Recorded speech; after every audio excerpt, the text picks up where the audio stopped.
CBS Network has put a new spin, a new angle on an old story about people who live in glass houses. What, styrofoam rocks maybe? We pay homage to Broadway's West Side Story, and we do it with lightsabers and sonic screwdrivers. Ha! And there's shocking news, I tell you, from Microsoft. Yes, we received word that they changed their minds again. Shocking, eh? Yeah, that's all happening on this soiree of a pâté we call Slice. Covering all the news from every dark corner of the universe.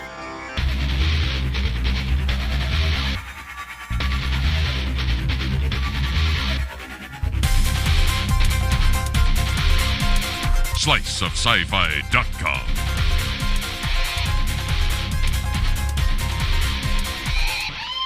Hey, greetings everyone to another Slice of Sci-Fi. I am Michael Armenenge. And I'm Megan Zier. And I'm Ben Raggington. And we've got all kinds of really cool news, so let's get to it.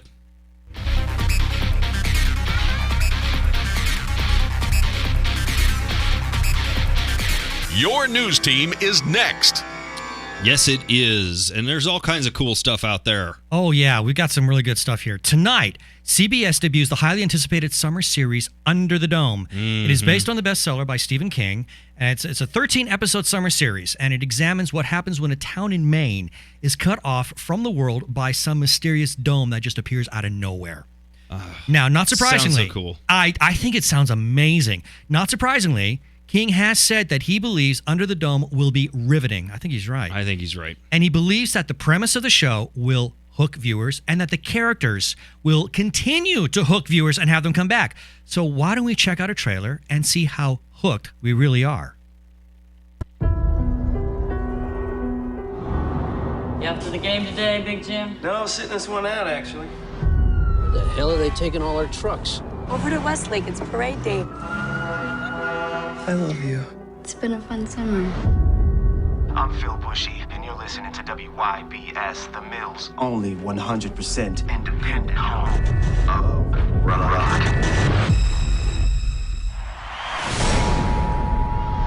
Everyone, please stop what you're doing and listen. This is not a drill.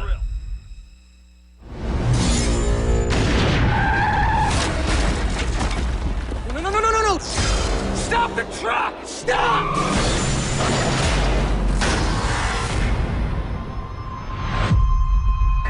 I can't tell you if what happened is an act of terror or an act of God.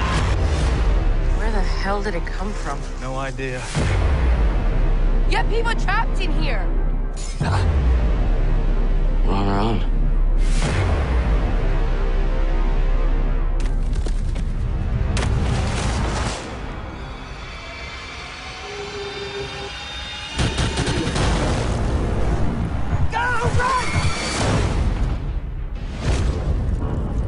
Whatever it is, it cut off all our roads. Not just the roads, the whole town. Our best guess puts the dome at 20,000 feet, sir. Did he just call it a dome? You think we might be stuck in here a while? I think that even if what's wrong suddenly becomes right, the Army's just gonna quarantine this place. Duke, what the hell is going on? I promise as soon as I have answers, so will all of you. Should we tell them the truth? We're on this together.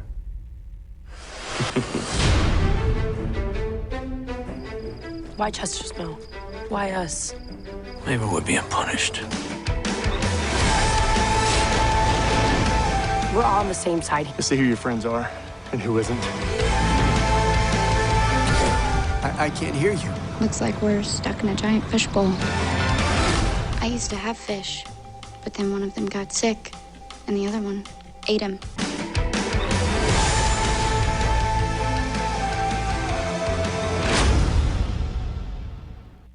Wow. The more I see on that, the better I like it. I am so on board. I will be setting my DVR immediately for that. Well, maybe you don't have to, because now you can check out the season premiere of Under the Dome Monday at 10 p.m. Eastern Standard Time on CBS. Or, if you miss it, and you're an Amazon Prime member, Yay! You can check it out for free on their streaming service the day after it airs. It's about freaking time. So, I mean, really, Hulu and Hulu Plus, I mean, Amazon Prime, Amazon needs to be doing this kind of stuff. Well, they're finally getting on board. I think they kind of needed to figure out what they were going to do. And maybe they look at Under the Dome and said, this is the perfect series to really launch this with. There's so much on this. I mean, is this based on a book? I do not know. Yeah, I understand. Is it based on a Stephen King book? Is it on? It's actually on a book. So I'm sure that whatever they're exploring in the book, they're going to be exploring in the TV show. Pretty much. And what I've read so far, I just read some interviews with the showrunner, and they said that they will actually address where this dome comes from. They will talk about it, and my understanding is they will actually sort of answer it. But then maybe it turns into, how do we undo it? Right. So I mean, it's knowing is great, and it'll be great for the first season, but it really doesn't change that they're stuck inside of this dome. Precisely. That's because knowing is only half the battle. That's right. Yeah. Oh, you've been waiting to use that, haven't you? A little bit. You know what? On that awesomeness, let's do a con report. This week's Con Report is brought to you by Geek Nation Tours. Find out more at geeknationtours.com. Hi, Slicers. Tim in Houston here with a mini con review for Comic Palooza, which we had Friday through Sunday over Memorial Day weekend at the George R. Brown Convention Center. So much to talk about. I have three main things with many, many items strewn throughout. First, this is a really huge, huge con. Second, related to huge, I told a friend I was planning to go to Comic Palooza, and he said, I'm not that into comic books. Don't let anyone make that mistake. Come to this next year. There were a lot of key artists and writers from the graphic novel world, and I'm assured they were squee-worthy. I have to admit I'm a little ignorant in the who's who in this area, but I found way too much to do in the other areas of the con. 4 key Star Trek actors attended: Patrick Stewart, Avery Brooks, Renee Auberjonois, Armin Shimmerman, Quark, of course, but Buffy fans got to double dip. Fantasy and sci-fi genre writers like Kevin J. Anderson and Alan Dean Foster attended talks, panels, and book signings. And fans of Lost Girl could have met Chris Holden Reed and Zoe Palmer. Okay, that was my squee-worthy moment. She was a dear. The guests also included voice actors covering everything from Clone Wars to My Little Pony. I'm skipping a lot of names and things because this could be a 15-minute report. On the ground floor, they had an area set up for autographs and photos, and then bracketed it on both sides, mainly professional vendors on one side and artists and fan groups on the other side. Just in the S's, the fan groups ranged from Star Wars to steampunk. The third floor had 2 massive venue areas for Quidditch, wrestling, and, of course, roller derby exhibition games. Plus, there was something involving a metal cage and Frankenstein-like arc lightning. There was a room up there with more than 60 tabletop game scenarios and several electronic game areas, countless workshop and panel rooms with at least 2 film screening areas. I believe Saturday night had a steampunk ball, and there were workshops for artists, writers, and more throughout the con. They had LARPing, cosplay, and at least 2 places for making some body paint art outfits. I've asked the organizers and haven't yet gotten a number back for the total space used, but they connected enough ground floor hall space to exceed 380,000 square feet. That's not counting the upstairs meeting rooms and demo halls. Third, I have some advice for those who don't go to a lot of cons or haven't been in a while. Mainly RTFM.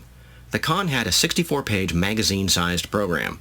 I really wish I had spent more time with my nose buried in that book. I missed several panels and solo talks I would have loved to see, because I didn't familiarize myself with the ins and outs of the program. This year had a special treat. Every 5 years, Galacticon happens at the same time as Comic Palooza. We were able to visit them using the same pass. Large list of major folks from that universe. That's for someone else to do a different con report. If you remember the original Holly from Land of the Lost, she was there with a Sleestack bust, meeting fans of that show. All I know is I plan to go next year. There really was something for everyone. Thanks, guys. Tim in Houston, signing off. Wow, that was... Holy crud, what a con! What a convention! I know. Thank you so much for making us aware of it. Holy cow! I'm jealous. I'm a bit jealous. I mean, we just had Comic-Con here, and I'm like, wow, I would have liked to have gone to yours. No. Yeah. We didn't have Quidditch. No. Dang. We did have Johnny Depp walking through. Yeah, Johnny Depp was walking the... Yeah, that was exciting. He was walking through basically as himself, and nobody recognized him. Nobody recognized him because he looked like himself. He looked like himself. Like, that's the best Johnny Depp cosplayer ever. Yeah. That was awesome. It's like, wow, did you see the Johnny Depp walking through this? It was great. He was so close, he almost looked like Johnny Depp. Yeah. That's hilarious when you can go as yourself and not be recognized. Speaking of conventions, man, this next story is just crazy. Somehow this one got by. It slipped right by the Sci-Fi Con report. Last month, police were called to a sci-fi convention after, you're going to love this one, Star Wars and Doctor Who fans, they got into a full-on geek smackdown. and I'm like, what? Why Star Wars and Doctor Who? I mean, I kind of think of Star Wars, Star Trek, or classic series, Next Gen. I mean, but it's so innocuous. Well, apparently it all started when two fans tried to get autographs from Doctor Who actors Graham Cole and Jeremy Bulloch at the 4th Norwich Sci-Fi and Film Convention. The intergalactic turf war erupted when the Norwich Star Wars Club members spied... good God. They spied another fan's Norwich Sci-Fi Club sweat. This is about clothes, people. This is a clothes fight. This is about clothes. This is a fashion fight. This is not even geeking.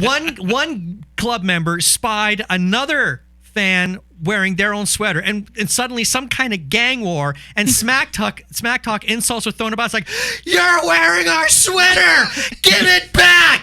It's the Crips and the Bloods. Precisely. At the sci-fi convention. Oh my goodness. It was at that point that the cops were summoned. Oh, wow. Man. The Norfolk police swooped in to maintain order after receiving reports that a man was being assaulted at the event. Someone was trying to rip the sweater off. Oh my gosh. But after a lengthy investigation, talking to witnesses and review, they actually have good security cam footage. Well, bravo.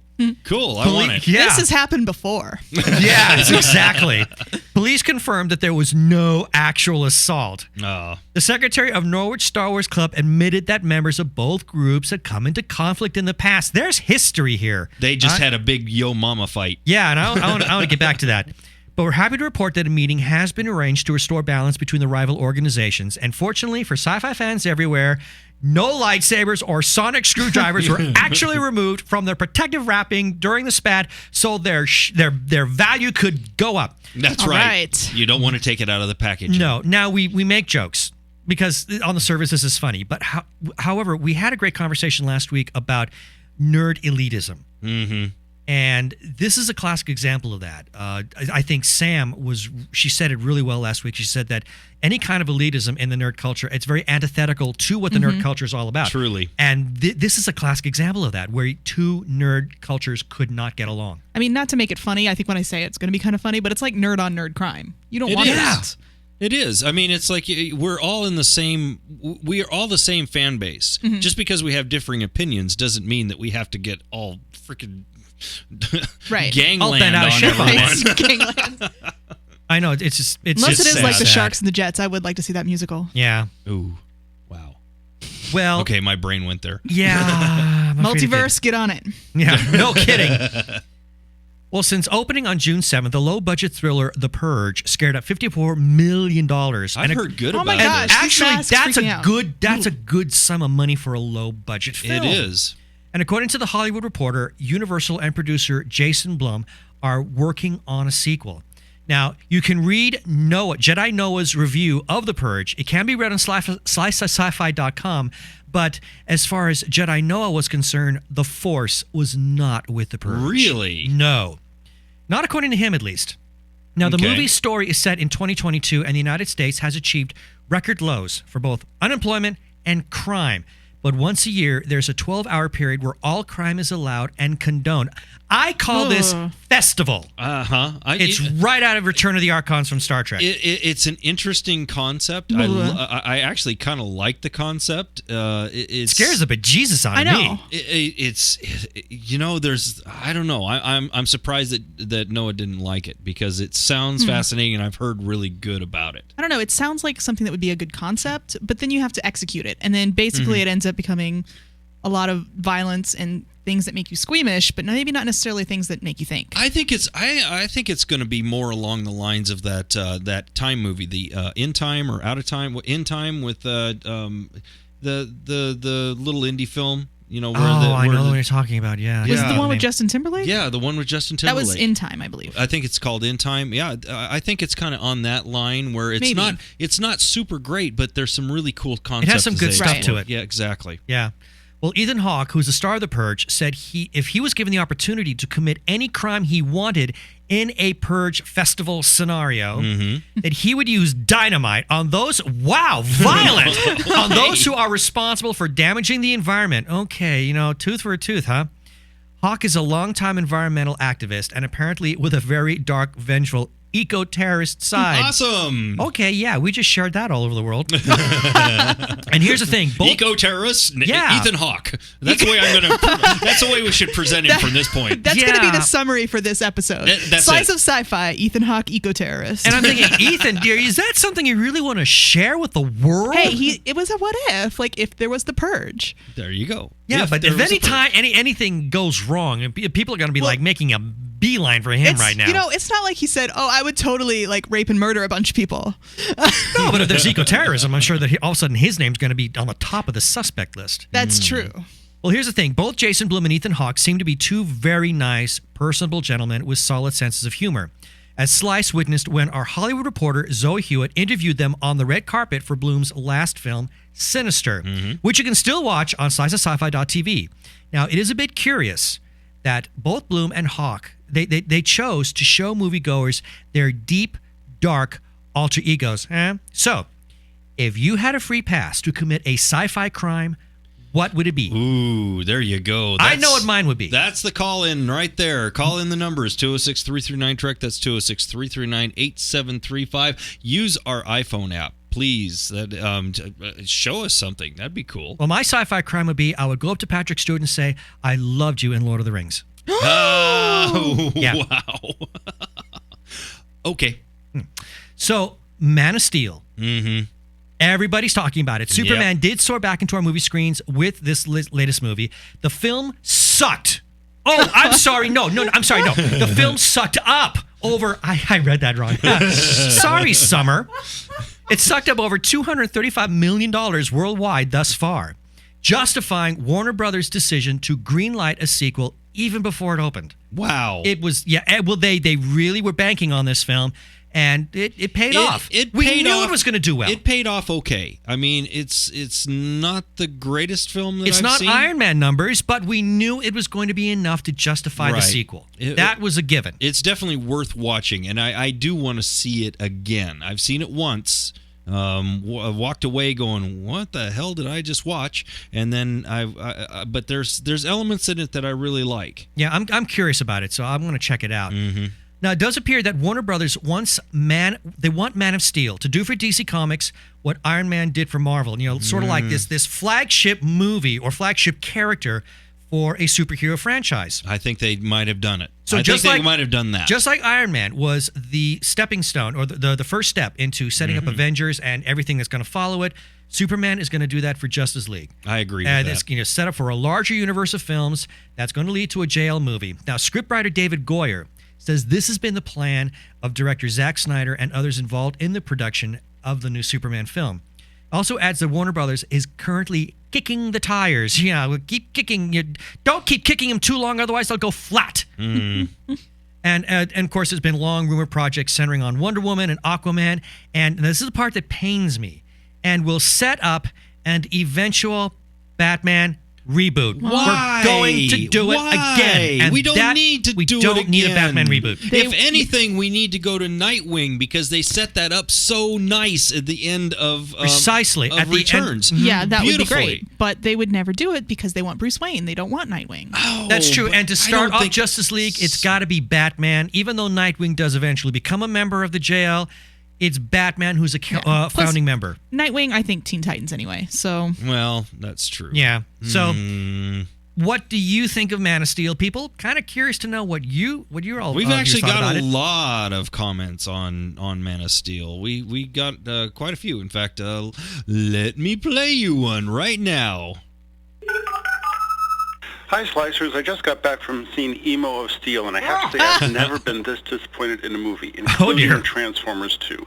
All the problems you had with Avatar, they go triple here. Oh, my God. There are plot holes big enough you can fly Krypton through, enough lens flares to make J.J. Abrams cry for mercy, and what they did to Paul Kent is just wrong on all levels. Everything that made Superman a worthwhile character was missing from this movie. Yes, it was dark and gritty, but so is ice cream mixed with volcanic ash. When people finally understand that being dark does not mean being good. But hey, at least there wasn't any Lex Luthor or Kryptonite in this movie. They may do it for the sequel, though. See you later. Bye. No, Lex. I didn't hate it that much. Well, you've got Summer crying a river of tears right now because she loved it. Well, I mean, it's very back and forth. Hi, Doc from Des Moines. It's been a long time since I've called. I just saw Man of Steel. I have mixed feelings about it. I both liked it and hated it. The second half, fight scenes went on way too long. The first half was a great origin story. I feel, however, that the CGI in it was poor at best. And if you take out the fight scene, over one-third of it is just someone standing there or narrating over it, giving exposition without actually showing you what happened. Yeah, there's a lot of that. You know, he says something that a lot of people are saying. I was at a movie premiere for something else the other day, and a lot of people had seen Man of Steel, and they all said the same thing, that once the movie ended its story bit on Krypton and moved to Earth, it fell flat. I haven't seen it, so I can't judge. I have to judge for myself. Yeah, I'm not quite that harsh on it. I think there are a lot of really cool elements. I do think it's the conversation that we had earlier, that if you're a fan of the original origin, the original comic book series, you're gonna be a little disappointed. If you know the Krypton reboot that they did, then it follows in line with what they did with the reboot. And actually makes a lot of sense to following that line. I kind of like the new Krypton. It makes a hell of a lot more sense, actually. So I was good with that part. I don't know. Anyway, what do you guys think? You know the numbers, 206-339-TREK. That's 206-339-8735. Call it in. Let us know if you loved it, if you hated it, why, and we'll chat about it some more. I think we got kind of a old video voicemail. Hold on. There we go. Oh, yeah. We got kind of an old video voicemail that maybe we should brighten our spirits. I don't know. Hey, Slicer, Shane from New Jersey. 12 hours, Slicers. We got 12 hours to go. As you can tell, I'm pretty excited about it. You know, my little super buddy companion, who's the cutest puppy in the world. Anyway, Slicers, have a good day. Take care. I'll talk to you later. Bye-bye. And he did call in later and said that he absolutely loved it. It lived up to every single expectation he had. So I don't have that voicemail. Well, I love the Superman nerdism going on, but the dog, that little mini poodle Crypto was totally cute. Please tell me that poodle is named Crypto. Yeah. Please. I really want that dog to be named Crypto. Well, we're running short on time here, but one more story here. Attention, gamers! Xbox One will not require a regular internet connection. Oh, I know. Can you believe this? Oh, my goodness. Was that a bad idea? Woof. I don't know. This battle against PlayStation, it's not going away anytime soon. Now, just in, gamers will continue to be able to use, trade, sell, or loan their games just as they have been able to do on earlier versions. Now, this announcement represents a reversal. Surprise. A complete reversal. It's a total 180 for Microsoft on 180. 360. Yes, it's Xbox 180 is what this is now called. It's a complete reversal for Microsoft on two key decisions about its upcoming Xbox One console that had infuriated many gamers. The Xbox One, is that something they play in the White House? Yeah, something like that. I like that. It's on Air Force One. Yeah, it's on Air Force One. Xbox One is on Air Force One. You see, that's what the kids play. Yeah, Sam isn't here. You guys keep making all the puns you want. I'm loving it. Now, it is scheduled to hit the store shelves in November for 500 quadludes. That's $500 for you non-Star Trek fan people. But still less than when the PlayStation 3 came out. That's true. And it would require an online connection with the company's servers once every 24 hours. Well, that's not too hard. The offline maximum would be even less for those paying on a separate console accessing the games on their own library for only 1 hour. Holy cow. Now, that policy was put into place to make sure the system, the apps, and the games are constantly updated and presumably to prevent piracy. Well, that makes sense. I can understand that. Microsoft has also placed restrictions on how used games could be given, shared, or resold, including that each copy of a game could only be given one time. Ooh, that's not That's good. really limiting. After a flood of criticism, the company did a 180. There's your 180. Thank you. Saying that after the initial Xbox One setup, those playing disc-based games would not need an internet connection. Those who play downloaded games will also be able to play them online without having to check in every 24 hours. Wow. However, November is still 5 months away, and that's plenty of time for Microsoft to change their mind a half dozen times. So, what do you say, people? Does Microsoft piss you off like they do me sometimes? I tell you, this is a company that's going to DRM themselves out of existence. Is really what it is. I mean, if they keep messing with the fan base, they're going to say, "Oh, screw it, I'll just go to PlayStation." I don't know what they were thinking. Like, did they think PlayStation was going to do the same thing? Did Yeah, they think I think Nintendo so. was going to do the same thing? I really That's think that they crazy. thought that this was going to be more That it was of the future, norm. I guess. Yeah, but and everybody else said, "No, we're not doing." Well, they that. have no. I kind of get the feeling they have no sense of. Or they don't have a pulse on the market. Yeah, they really don't. It's how out of touch they are with the rest of the world and with the gaming community in and that's general. so weird because they were so forward thinking. Yeah. Well, what do you think? You know the numbers. Give us a call or use our awesome iPhone app and send us in some feedback. Tell us what you think about Xbox. Are you an Xbox? Are you a Sony? Are you a Nintendo? What are you? Let us know, and we'll be back with more. Are you a Neo Geo?